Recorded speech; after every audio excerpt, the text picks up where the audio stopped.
Mana kita nak besarkan wifi rumah kita kepada satu kebun. Let's go! Hidayat tengah meracun. Jadi kat sini kita memerlukan wifi signal yang sangat bagus dan range dia agak besar kat sini sebab kita nak pasang CCTV untuk selepas rumah tu untuk pump semua kita nak pakai wifi.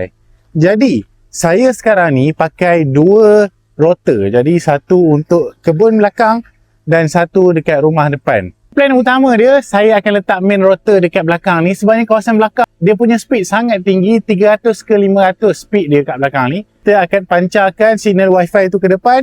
Kat depan kita akan tarik dia punya signal menggunakan barang-barang ini iaitu CPE 210. Kita beli 2 unit. Lepas tu satu lagi kita perlukan ini EAP 110. Lepas tu kita belilah wire-wire dia iaitu Cat 6. Sebelum tu kita tanam dulu pokok longan mutiara memandangkan hari pun dah petang. Kita tanam sepokok di kebun. Sebelum tu kita tuang dulu Ocean 1 GR. Ya, polybag perlahan-lahan. Lepas tu kita letak dalam lubang. Lepas tu kita kambus. Tak payah letak baja pun tak apa untuk sebulan pertama. Alhamdulillah dah siap. Lepas tu kita sambung balik. Kita buka unboxing kita punya barang dan kita cuba pasang. Kita nak tengok cukup tak cukup barang kita. Okay guys, kita dah tengok ada masalah yang timbul iaitu kita tak cukup barang.